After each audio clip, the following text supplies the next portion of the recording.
Hello good morning दोस्तों, आप सभी का आपके यूट्यूब चैनल गौतम स्टडी अड्डा पे बहुत बहुत स्वागत है। तो दोस्तों आज मैं आपके लिए 9 मई 2020 का करंट अफेयर्स लेके आया हूँ। बहुत अच्छे अच्छे क्वेश्चन लेके आया हूँ दोस्तों। आप लोग वीडियो पूरा देखिएगा, स्किप नहीं कीजिएगा, क्योंकि आने वाला जो भी क्वेश्चन होगा बहुत इंपॉर्टेंट क्वेश्चन होगा दोस्तों। हो सकता है आपके एग्जाम में आ सकता है। तो चलिए देर न करते हुए आज की क्लास को स्टार्ट करते हैं। आपको अगर वीडियो का पीडीएफ चाहिए तो नीचे डिस्क्रिप्शन बॉक्स में लिंक दिया गया है, उस वीडियो का पीडीएफ डाउनलोड कर सकते हैं। क्वेश्चन नंबर 1 है, टाटा ग्रुप के चेयरमैन रतन टाटा ने किस फार्मेसी कंपनी में 50% तक की हिस्सेदारी खरीद ली है? टाटा ग्रुप के चेयरमैन है रतन टाटा, जो कि एक फार्मेसी कंपनी के हिस्सेदारी 50% तक के हिस्सेदारी को खरीद लिए हैं। वह फार्मेसी कंपनी कौन सा है? तो आपका आंसर होगा ऑप्शन ए, जेनरिक आधार। दोस्तों जेनरिक आधार नामक एक फार्मेसी कंपनी है जिसके 50% तक के हिस्सेदारी को खरीद लिए हैं टाटा ग्रुप के चेयरमैन रतन टाटा। अब चलिए महत्वपूर्ण पॉइंट देख लेते हैं। टाटा ग्रुप के चेयरमैन रतन टाटा ने जेनरिक आधार फार्मेसी कंपनी में 50% तक की हिस्सेदारी खरीद ली है, जिस कंपनी के फाउंडर हैं 18 वर्षीय अर्जुन देशपांडे। 18 वर्षीय अर्जुन देशपांडे जो हैं जेनरिक आधार कंपनी के फाउंडर हैं। यह कंपनी ऑनलाइन फार्मेसी की तुलना में अपनी दवाओं को बहुत सस्ते दामों पर बाजार में बेचती है। अब चलिए नेक्स्ट क्वेश्चन देख लेते हैं दोस्तों। क्वेश्चन नंबर 2, निम्न में से किस राज्य सरकार ने रोजगार सृजन को बढ़ावा देने के लिए 3 नई योजनाएं शुरू की है?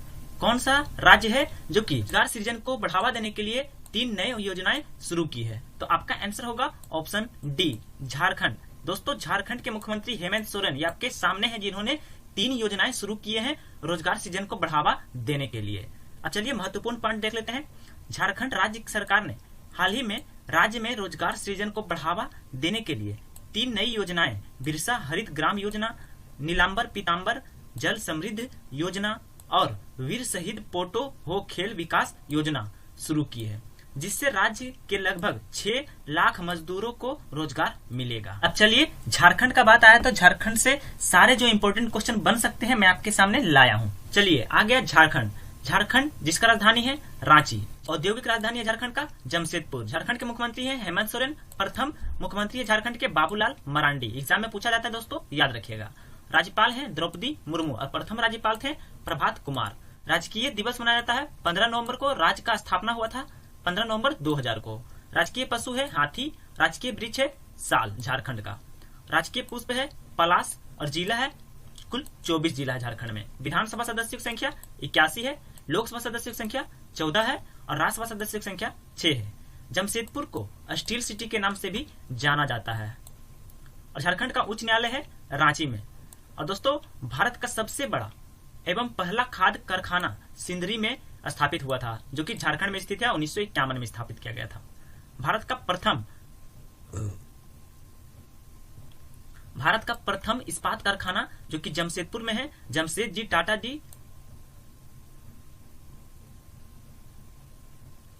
जमशेदजी नुरसबान जी टाटा ने 1907 में स्थापित किया था जमशेदपुर में।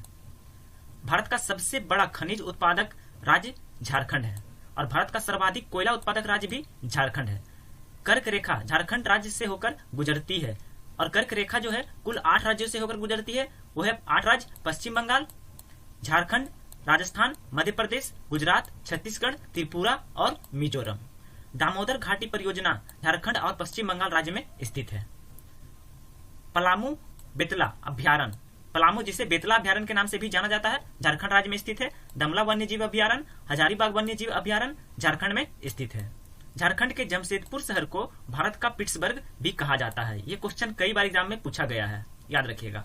और हाल ही में कोरोना वायरस के कारण दूसरे राज्य में बसे प्रवासी मजदूरों को लाने वाला पहला राज्य बन गया है झारखंड। अब चलिए एक एक करके सभी ऑप्शन के बारे में भी जान लेते हैं। चलिए पंजाब देख लेते हैं, जिसका राजधानी चंडीगढ़। पंजाब के मुख्यमंत्री हैं अमरिंदर सिंह, गवर्नर है बीपी सिंह बदनौर। पंजाब में कुल जिलों की संख्या है 17, विधानसभा सदस्य की संख्या 117, लोकसभा सदस्य की संख्या 13, राज्यसभा सदस्य की संख्या 7 है। चलिए महाराष्ट्र देख लेते हैं, जिसका राजधानी है मुंबई। महाराष्ट्र के मुख्यमंत्री हैं उद्धव ठाकरे, गवर्नर है भगत सिंह कोश्यारी। महाराष्ट्र में कुल जिलों की संख्या है 35, विधानसभा सदस्यों की संख्या 288, विधान परिषद सदस्यों की संख्या 78, लोकसभा सदस्यों की संख्या 48, राज्यसभा सदस्यों की संख्या 19 है। चलिए केरल देख लेते हैं। केरल जिसका राजधानी है तिरुवनंतपुरम। केरल के मुख्यमंत्री हैं पिनाराई विजयन, गवर्नर है आरिफ मोहम्मद खान। केरल में कुल जिलों की संख्या अगर पूछा जाए तो 14 है। विधानसभा सदस्यों की संख्या 140, लोकसभा सदस्यों की संख्या 20, राज्यसभा सदस्यों की संख्या 9 है। अब चलिए इन चारों राज्यों को पंजाब, महाराष्ट्र, केरल और झारखंड को भारत के मैप पर देख लेते हैं। ये देखिए दोस्तों, आपके सामने आ गया भारत का मैप। और ये देखिए दोस्तों, आपके सामने आ गया पंजाब, जो कि हिमाचल प्रदेश के साथ, हरियाणा के साथ, राजस्थान के साथ और इधर पाकिस्तान के साथ अपना बॉर्डर बनाता है और जम्मू कश्मीर के साथ। अब चलिए देख लेते हैं महाराष्ट्र। ये देखिए आपके सामने है महाराष्ट्र, जो कि गोवा के साथ, कर्नाटक के साथ, तेलंगाना के साथ, छत्तीसगढ़ के साथ, मध्य प्रदेश के साथ, गुजरात के साथ और इधर अरब सागर और दादर एंड नागर हवेली के साथ अपना सीमा बनाता है। अब चलिए देख लेते हैं केरल। ये देखिए दोस्तों, आपके सामने है केरल, जो कि तमिलनाडु के साथ और कर्नाटक के साथ अपना सीमा बनाता है। और इधर नीचे आ जाइए तो लक्षद्वीप के साथ। चलिए झारखंड देख लेते हैं। ये देखिए आपके सामने है झारखंड, जो कि पश्चिम बंगाल के साथ, उड़ीसा के साथ, छत्तीसगढ़ के साथ, उत्तर प्रदेश के साथ और बिहार के साथ अपना सीमा बनाता है। चलिए नेक्स्ट क्वेश्चन देख लेते हैं। Question number 3। हाल ही में फेसबुक ने आपत्तिजनक पोस्ट पर निगरानी करने के लिए डैश बनाया है। क्या बनाया है फेसबुक ने आपत्तिजनक पोस्ट पर निगरानी करने के लिए? तो आपका आंसर होगा ऑप्शन बी, ओवरसाइट बोर्ड। दोस्तों, फेसबुक ने आपत्तिजनक पोस्ट पर निगरानी रखने के लिए ओवरसाइट बोर्ड बनाया है। अब चलिए इंपॉर्टेंट पॉइंट देख लेते हैं। सोशल मीडिया कंपनी फेसबुक ने आपत्तिजनक पोस्ट पर निगरानी रखने के लिए ओवरसाइट बोर्ड बनाया है। इस बोर्ड में पूर्व प्रधानमंत्री, नोबेल शांति पुरस्कार विजेता, कानून विशेषज्ञों, प्रोफेसर और पत्रकार समेत 27 देशों के 20 लोगों को शामिल किया गया है। अब चलिए फेसबुक का बात आया तो फेसबुक के बारे में जान लेते हैं, जिसके एमडी एंड सीईओ हैं और संस्थापक भी हैं मार्क जुकरबर्ग, और इसका हेडक्वार्टर है कैलिफोर्निया, यूएस में है। चलिए अगला क्वेश्चन देख लेते हैं। Question number 4। 8 मई को विश्व भर में कौन सा दिवस मनाया जाता है? तो आपका आंसर होगा ऑप्शन सी, ए और बी दोनों, यानी विश्व रेड क्रॉस दिवस और विश्व थैलेसीमिया दिवस दोनों मनाया जाता है 8 मई को। वर्ल्ड रेड क्रॉस डे और वर्ल्ड थैलेसीमिया डे। विश्व रेड क्रॉस दिवस या रेड क्रिसेंट दिवस 8 मई को रेड क्रॉस सोसाइटी द्वारा सभी देशों में मनाया जाता है। वर्ल्ड रेड क्रॉस सोसाइटी भोजन की कमी, प्राकृतिक आपदाओं, युद्धों और साथ ही एक महामारी की बीमारी के लिए प्रदान करती है। यह तिथि हेनरी डुनेंट, नोबेल शांति पुरस्कार प्राप्त करता है, हेनरी डुनेंट की जयंती को चिन्हित करती है, जो international committee of the red cross ICRC, international committee of the red cross के संस्थापक हैं, हेनरी डुनेंट। चलिए नेक्स्ट क्वेश्चन देख लेते हैं। Question number 5। हाल ही में कहानीकार रॉब गिब्स का निधन हो गया। वे किस क्षेत्र से संबंधित थे? तो आपका आंसर होगा ऑप्शन बी, निदेशक। दोस्तों, डायरेक्टर थे रॉब गिब्स। ये आपके सामने है रॉब गिब्स, जो कि एक कहानीकार भी है और एक डायरेक्टर भी है, रॉब गिब्स। अब चलिए महत्वपूर्ण पॉइंट देख लेते हैं। अनुभवी निर्देशक, कहानीकार और कई पिक्चर फिल्मों के लेखक रॉब गिब्स का निधन हो गया। वह सफल पिक्चर फिल्मों के लिए जाने जाते थे, जिनमें Toy Story 2, Finding Nemo, Monsters Up, Wall E, Inside Out 2, Onward शामिल है। अगला क्वेश्चन देख लेते हैं। क्वेश्चन नंबर 6, जो कि बहुत ही इंपॉर्टेंट क्वेश्चन है और ऐसे ऐसे बहुत इंपॉर्टेंट क्वेश्चन आगे भी आने वाले हैं। UNEP, United Nation Environment Programme ने किस बॉलीवुड अभिनेत्री और पर्यावरणविद का कार्यकाल 2022 तक भारत के सद्भावना राजदूत के रूप में बढ़ाया है? यानी गुडविल एम्बेसडर के रूप में किनके कार्यकाल को 2022 तक बढ़ाया है? कौन बॉलीवुड अभिनेत्री हैं? तो आपका आंसर होगा ऑप्शन सी, दिया मिर्जा। दोस्तों, दिया मिर्जा ये आपके सामने है, जिनके कार्यकाल को यूनाइटेड नेशन एनवायरनमेंट प्रोग्राम ने 2022 तक गुडविल एम्बेसडर के रूप में बढ़ा दिया है। चलिए महत्वपूर्ण पॉइंट देख लेते हैं। संयुक्त राष्ट्र पर्यावरण कार्यक्रम यूनाइटेड नेशन एनवायरनमेंट प्रोग्राम ने बॉलीवुड अभिनेत्री और पर्यावरणविद दिया मिर्जा के कार्यकाल को 2022 तक भारत के सद्भावना राजदूत के रूप में गुडविल ब्रांड एम्बेसडर के रूप में विस्तारित किया। अभिनेत्री संयुक्त राष्ट्र की स्थिरता विकास लक्ष्य के वकील भी हैं। अब चलिए ऑप्शन देख लेते हैं। प्रियंका चोपड़ा, जो कि ब्रांड एम्बेसडर है UNICEF, United nation international children emergency fund के और NDTV के। अब चलिए ऑप्शन में है कैटरीना कैफ, जिसको की ब्रांड एम्बेसडर है ट्रॉपिकाना के, और माधुरी दीक्षित है माँ अभियान और ममता अभियान के ब्रांड एम्बेसडर। तो दोस्तों, अगर मेरा वीडियो अच्छा लग रहा है तो प्लीज मेरे वीडियो को ज्यादा से ज्यादा शेयर और लाइक जरूर कीजिएगा, और अभी तक आप लोग सब्सक्राइब नहीं किए हैं तो प्लीज सब्सक्राइब जरूर कर दीजिएगा। चलिए अगला क्वेश्चन देख लेते हैं। क्वेश्चन नंबर 7, मध्याह्न भोजन राशन उपलब्ध कराने वाला भारत का पहला राज्य कौन बना है? दोस्तों जहां भी पहला का बात आता है क्वेश्चन इंपॉर्टेंट हो जाता है। मध्याह्न भोजन राशन उपलब्ध कराने वाला भारत का पहला राज्य कौन बना है? तो आपका आंसर होगा ऑप्शन ए, मध्य प्रदेश। दोस्तों मध्य प्रदेश राज्य बना है मध्याह्न भोजन राशन उपलब्ध कराने वाला भारत का पहला राज्य। अब चलिए महत्वपूर्ण पॉइंट देख लेते हैं क्या है। मध्य प्रदेश देश का पहला राज्य बन गया है जिसने मध्याह्न भोजन राशन प्रदान किया है। अप्रैल में स्कूल बंद होने के बाद छात्रों को उनके घर पर राशन भोजन में आंगनबाड़ी कार्यकर्ताओं, पंचायत प्रतिनिधियों और स्थानीय शिक्षकों की मदद से मध्याह्न भोजन राशन वितरण किया गया था। अब चलिए मध्य प्रदेश के बारे में जान लेते हैं पूरा डिटेल जो एग्जाम में पूछा जाता है। देखिए दोस्तों आ गया मध्य प्रदेश जिसका राजधानी है भोपाल और मध्य प्रदेश का स्थापना हुआ था 1 नवंबर 1956 को और राजकीय पशु है बारहसिंगा और राजकीय पक्षी है दूधराज। राजकीय वृक्ष है बरगद मध्य प्रदेश का। और विधानसभा सदस्य की संख्या 230 है। लोकसभा सदस्य की संख्या मध्य प्रदेश में 29 और राज्यसभा सदस्य की संख्या 11 है मध्य प्रदेश में। और कुल जिला मध्य प्रदेश में अगर पूछा जाए तो 50 है। और उच्च न्यायालय मध्य प्रदेश में है जबलपुर में। और भारत का सर्वाधिक अफीम उत्पादक वाला जिला है मंदसौर जो कि मध्य प्रदेश में ही स्थित है। अफीम उत्पादक वाला जिला। देश में सर्वाधिक जनजाति जनसंख्या वाला राज्य मध्य प्रदेश ही है। यहाँ कुल 46 जातियां पाई जाती है। उनमें से है गोंड, भील, मरिया, बैगा, कांबर, कंकाड़, जिसमें सबसे ज्यादा जनजाति है गोंड। चलिए अगला देख लेते हैं क्या है।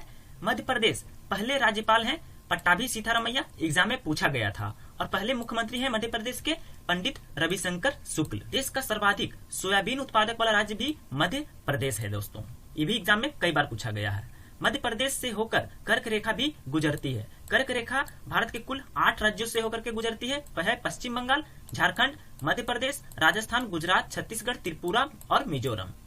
मध्य प्रदेश में राष्ट्रीय उद्यान या अभ्यारण्य है कान्हा राष्ट्रीय उद्यान, बांधवगढ़, माधव, फौजिल जो एग्जाम में पूछा गया है, पन्ना, संजय, सतपुड़ा, वन विहार और पेंच। चलिए बाकी ऑप्शन के बारे में भी जान लेते हैं। उत्तराखंड जिसका राजधानी है देहरादून। उत्तराखंड के मुख्यमंत्री है त्रिवेंद्र सिंह रावत और राज्यपाल है बेबी रानी मौर्य।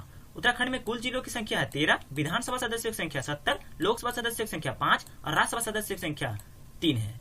अब चलिए गुजरात देख लेते हैं जिसका राजधानी गांधीनगर है। गुजरात के मुख्यमंत्री है विजय रूपानी और गवर्नर है राज्यपाल है आचार्य देवव्रत। गुजरात में कुल जिलों की संख्या है 25, विधानसभा सदस्यों की संख्या 182, लोकसभा सदस्यों की संख्या 26 और राज्यसभा सदस्यों की संख्या 11 है। अब चलिए नेक्स्ट क्वेश्चन देख लेते हैं। क्वेश्चन नंबर 8वां, हाल ही में किस देश ने मुद्रास्फीति से निपटने के लिए नई मुद्रा टोमन लॉन्च किया है, पेश किया है? तो आपका आंसर होगा ऑप्शन बी, ईरान। ईरान जो है मुद्रास्फीति से निपटने के लिए टोमन नामक एक नई मुद्रा पेश किया है। ईरान सरकार ने हाल ही में अपनी मुद्रा का नाम बदलकर टोमन रखने का निर्णय लिया है। बिल के तहत ईरान की राष्ट्रीय मुद्रा को रियाल से टोमन परिवर्तित किया जा रहा है जो 10,000 रियल्स के लिए पर्याप्त होगा। इसका मतलब है एक टोमन बराबर होगा 10,000 रियाल। अब चलिए ईरान का बात आया तो ईरान के बारे में जान लेते हैं। इसका राजधानी है तेहरान और मुद्रा है ईरानियन रियाल। ईरान के राष्ट्रपति है हसन रूहानी। अब चलिए ऑप्शन देख लेते हैं। चीन जिसका राजधानी है बीजिंग और मुद्रा है युआन और राष्ट्रपति है चीन के शी जिनपिंग, आप लोग जानते होंगे। अब बांग्लादेश जिसका राजधानी है ढाका और करेंसी मुद्रा है बांग्लादेशी टाका और राष्ट्रपति है अब्दुल हामिद और प्रधानमंत्री है शेख हसीना। चलिए अगला क्वेश्चन देख लेते हैं। क्वेश्चन नंबर 9 जो कि बहुत ही इंपॉर्टेंट क्वेश्चन है, स्टार मार्क कर लीजिएगा दोस्तों। हाल ही में किस केंद्रीय मंत्री के द्वारा आयुष संजीवनी ऐप लॉन्च किया गया है? आयुष संजीवनी ऐप किस केंद्रीय मंत्री के द्वारा लॉन्च किया गया है? तो आपका आंसर होगा ऑप्शन ए, केंद्रीय स्वास्थ्य और परिवार कल्याण मंत्री। दोस्तों केंद्रीय स्वास्थ्य और परिवार कल्याण मंत्री डॉक्टर हर्षवर्धन ने आयुष संजीवनी नामक ऐप लॉन्च किया है। केंद्रीय स्वास्थ्य और परिवार कल्याण मंत्री डॉक्टर हर्षवर्धन ने हाल ही में कोविड-19 स्थिति से संबंधित मोबाइल एप्लीकेशन आयुष संजीवनी ऐप और 2 आयुष आधारित अध्ययन शुरू किए हैं।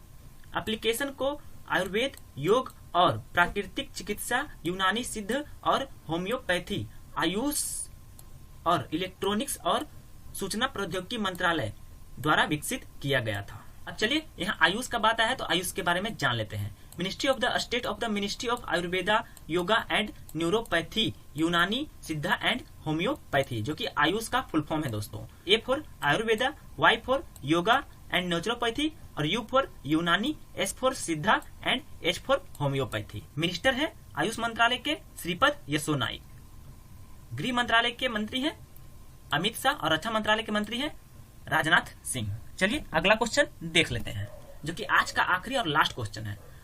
भारतीयों को विदेश से लाने के लिए किसके द्वारा वंदे भारत मिशन शुरू किया गया है? ये भी क्वेश्चन इंपॉर्टेंट है दोस्तों, याद रखिएगा।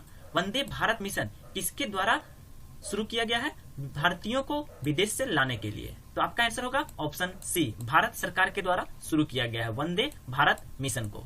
भारत सरकार ने वंदे भारत मिशन नाम से अपना सबसे बड़ा निकासी अभ्यास शुरू किया है। इस अभ्यास में सरकार कोरोना वायरस लॉकडाउन के कारण विदेशों में फंसे लगभग 15,000 भारतीय नागरिकों को वापस लाती है। मोदी जी भारत के 14वें प्रधानमंत्री हैं और गृह मंत्रालय के मंत्री हैं अमित शाह।